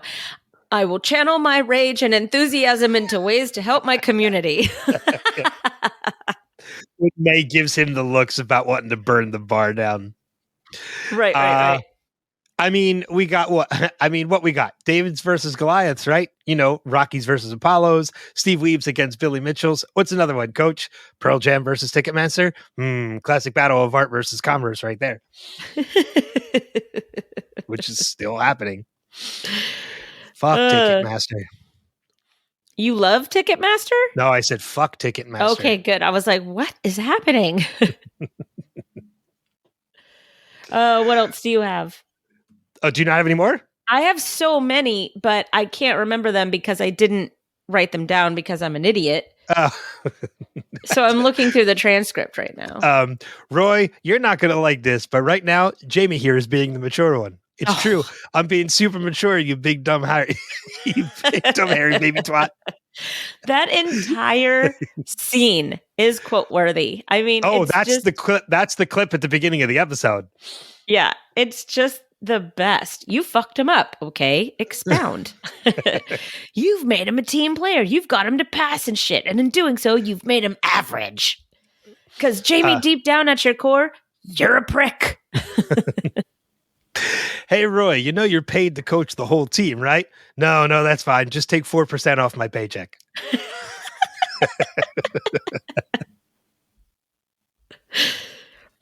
Anything that Higgins says in this episode is great. Oh, I do love it when when Higgins is like, I'm going to go through this window, and the whole time Nate's like, you just go around. You would have been here by now. Like, I don't understand. Yeah. What are you guys doing? You're doing great work, Colin, and I love your new mantra. I'm a strong and capable man. I am not a piece of shit. Yeah. You don't need that second part. Don't need that second part. Exactly. I have two more. Do you have one? Go ahead. Yeah, it's the one when Keely comes in and she goes, "Oh, are you talking about Keely or Beard and Jane?" And she goes, "She's quite the jealous type, right? She once followed me all the way home just to ask if Beard was shagging Ted." I'll tell you what, I'm shipping the heck out of you two. I'm calling HR. Yeah, well, you tell Mr. Puffa stuff I said hello. Right, that's a joke for people born in the early to mid 70s. Yeah. Let's see. What else do we have? This is what a fish pie can do to a team. Yep. I do love that. And then the last one I have is, boy, I love meeting people's moms. It's like reading an instruction manual as to why they're nuts. That's the best line of the series. How's Mrs. Beard doing, by the way? Full-blown QAnon. That is a perfect one to end on. Yep. All right. So then with that being said, let's dive into some of the feedback we got for the episode. We got a couple Facebook posts, we got an email, and we have a voicemail. Nothing from Steve this week. No. I know. I'm kind of shocked. Makes me That's all sad. right. So why don't I kind of arranged them so that you get to read some of the ones that are so many. that are best for you. There's three. So why don't you start us off? Okay. Yeah. Lindsay Schlicht. Hi, Lindsay. I had forgotten about Rebecca's mom. And here I was thinking the only two distasteful characters were Nate and Rupert. While Deborah maybe isn't as bad, she's certainly someone I could do without. I agree. Oh, well, I guess we have to have a few shitheads. Not everyone can be amazing and lovable. As much as I cannot stand Nate or what he does, you could see tiny snippets of why he ends up like he does. Bitter jealousy and completely unfounded, but at least at a human level, you can kind of understand, especially with someone as small as insecure as Nate. Always sad to see a depressed Ted, but I'm glad he's about to start getting the help that he needs. I wish I could remember if the Sam and as Rebecca's banter boyfriend was a shock on first viewing. Yes, it was. I'll just answer that for you right now, Lindsay. It was a total and complete shock. And you know what? Lindsay's feedback reminded me that there was something I forgot to bring up in spoilers, which I can't now because we're already past it. I had mentioned how the relationship between Rebecca's mom and Rebecca this episode is setting up a future episode. That's right. But you know what I'm sure you know which episode I'm talking about. Yep. So I'll just say never going to give you up, and that all kind of Never gonna click. let you down. Next one comes from Alex Kruger. Alex says, every time this episode starts and I hear Arctic Monkeys, I smile so wide. I love Arctic Monkeys, so I'm glad. Yeah, that's a good band. Big props to Harriet Waller for playing two very complex and very indelicate mothers between Ted Lasso and Succession. These characters are yin and yang to one another as she portrays both so well. At the beginning of Rainbows, Nate's temples had the slightest touch of gray. By this episode, I noticed the gray was really starting to spread. I look forward to tracking this as the series goes on. Being a divorced parent that's entirely invested in your child is hard enough, especially for a guy like Ted. Being completely unable to help in those moments is every dad in his situation's worst nightmare. How does one build Jeff Bridges? There are some episode titles that evoke one single image, like Through the Looking Glass and the words Not Penny's Boat. When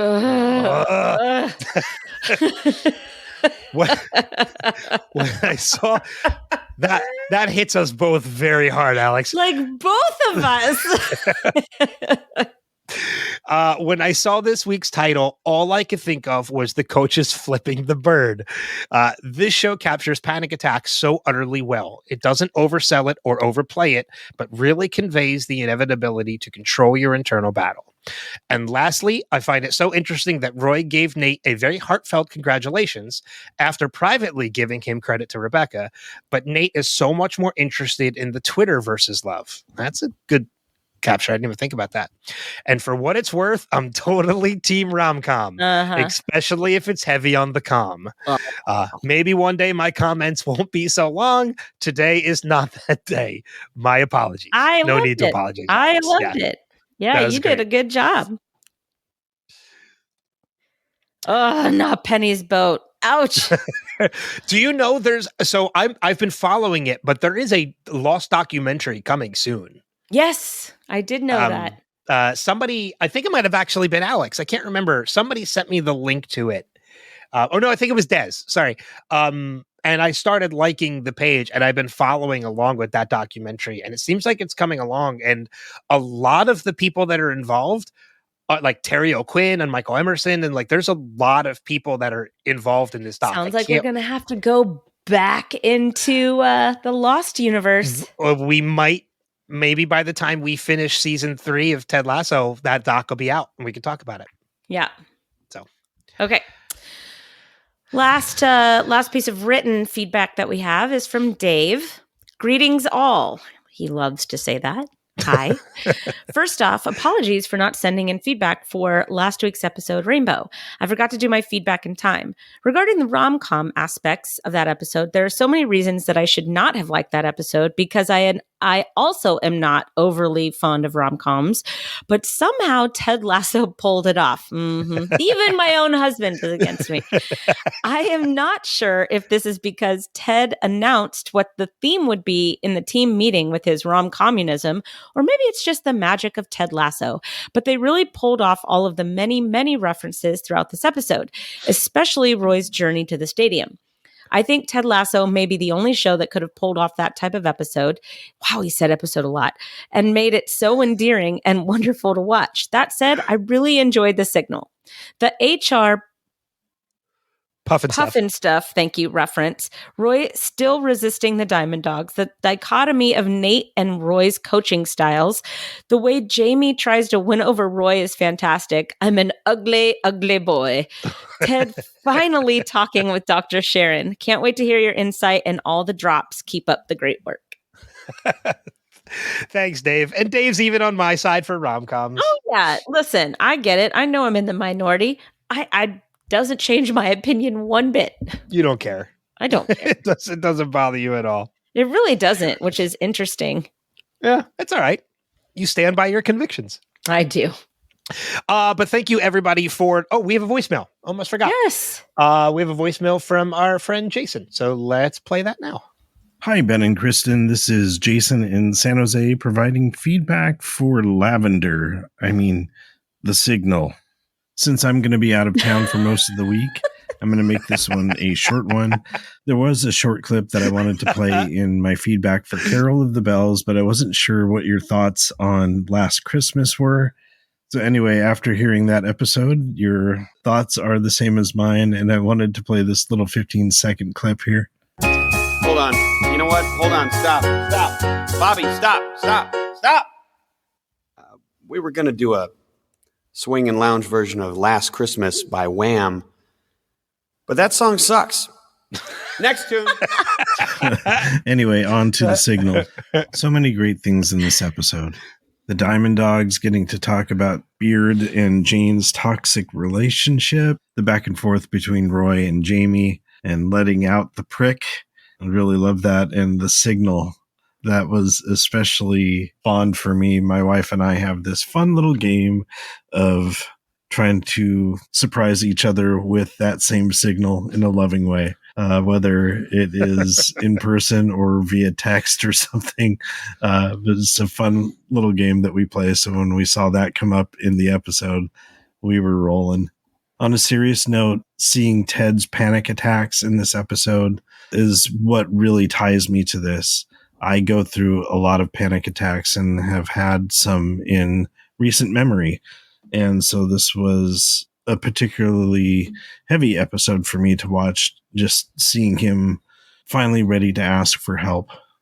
So powerful. And I'm really looking forward to his relationship with Dr. Sharon. And finally, we get the reveal of Sam Obasanya and Rebecca. I'm really looking forward to the dynamics here and where it goes. So I really love this episode and looking forward to the next one. Until then, this has been Jason in San Jose. Namaste, baby. Love it. The originator of it. Yeah, baby. I know, I totally took it. I'm sorry, Jason. But thank you to everybody for leaving us the great feedback this week. As always, we encourage you guys to do so.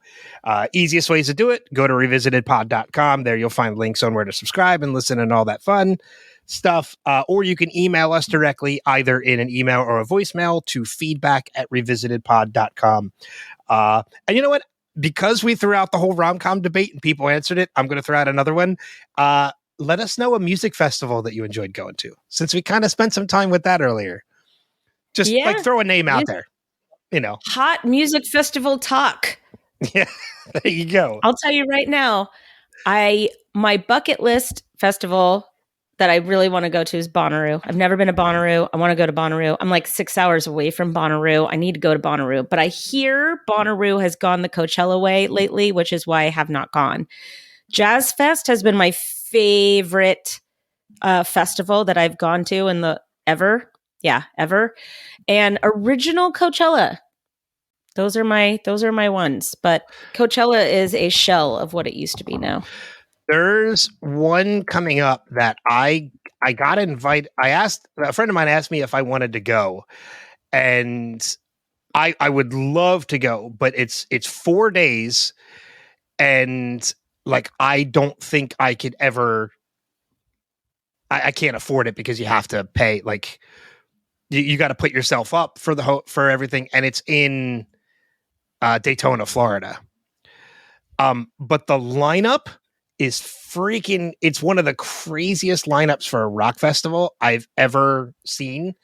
Like I'll just give you the rundown of a couple bands right now. Thursday is Motley Crue, Judas Priest, Disturbed, Skillet, Mudvayne, Machine Head. Like it's Apocalyptica. It's very clearly a rock festival. Friday, Limp Bizkit, In This Moment, Offspring, Mr. Bungle, In Flames. Saturday, Foo Fighters, Greta Van Fleet, Primus, Queens of the Stone Age, Cypress Hill. Sunday, Breaking Benjamin, Evanescence, Theory of a Dead Man, Bad Omen, Sum 41. It's goodness crazy. There are 1, 2, 3, but it's 4, not even 5. a specific genre. They're just throwing out everything and seeing what sticks to the wall. Well, it's all rock. It's all rock. It's called Rockville. There are 5 Cypress stages. Hill is not rock. They kind of. They're the only one that's not really rock. But no lie, there are 5 stages in 4 days. And there are no less than 7 bands playing each stage. That's great. It is a lot of bands. And I would love to go, but it's like, I think even for a 4-day pass for this festival is like $300. And that doesn't include, like, again, feeding yourself, travel, hotel. Like, you're looking at like a $2,000 trip. Wow. Which I can't swing right now. Otherwise I would. Right. And it's in Florida, which also makes me very hesitant. Yeah, I won't. I can't. I just can't. Sorry. Recommendations before we get out. Anything on your end? Anything on my end? I guess not. No, I mean, right now we're like in full swing of everything. I did see. No, I don't really want to recommend that. No, yeah, I got nothing right now. I will tell you, this is not really a recommendation, but I'll tell you this because I know it makes you happy. I am, now that I finished my CSI rewatch, before I jump into CSI New York, I am finally knocking out the last 2 seasons of Justified. Finally. I finished season 5. I'm in season 6 now, and I'll have it finished this weekend. Good.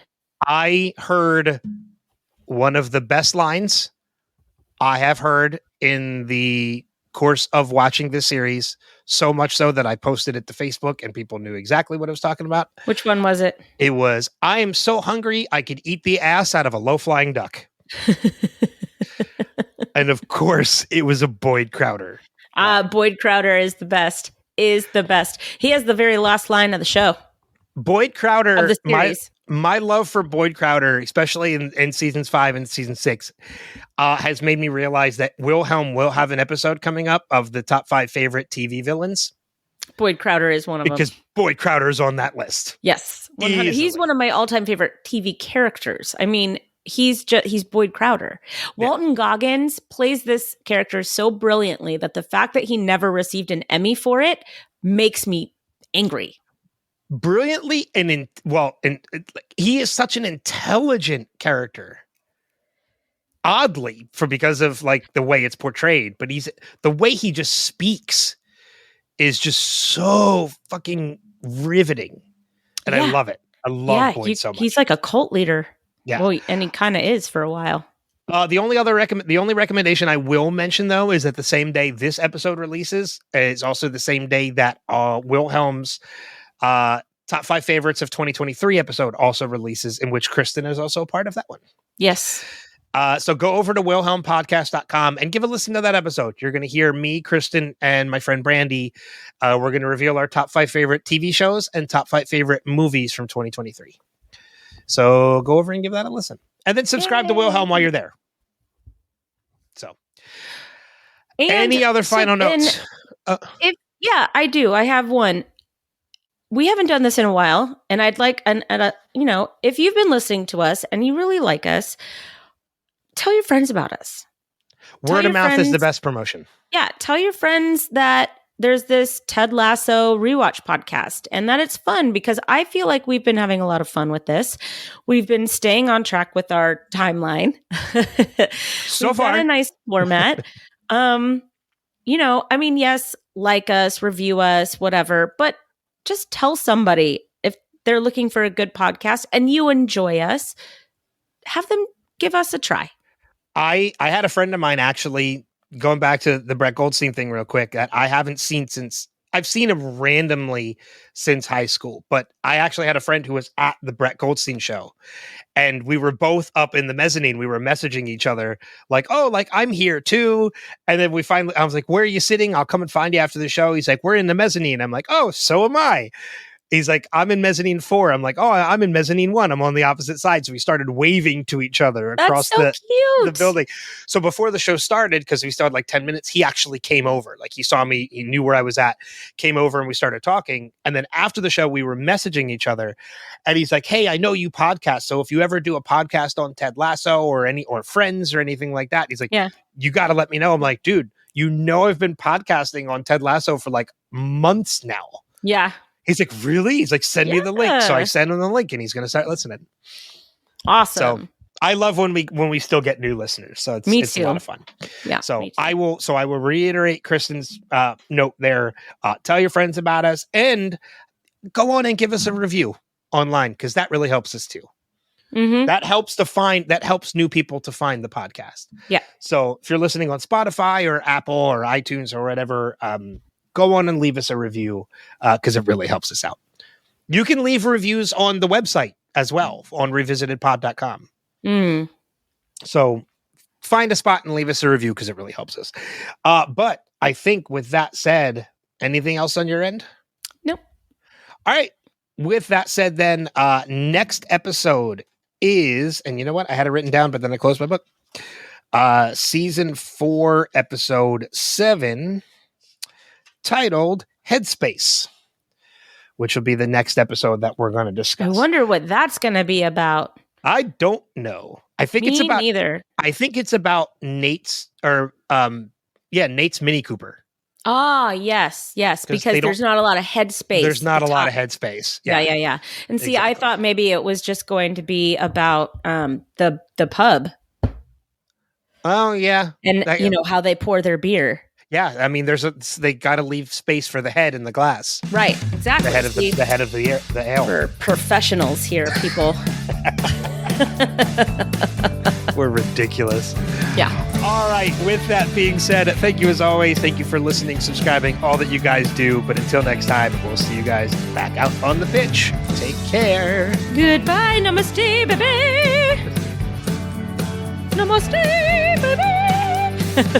baby.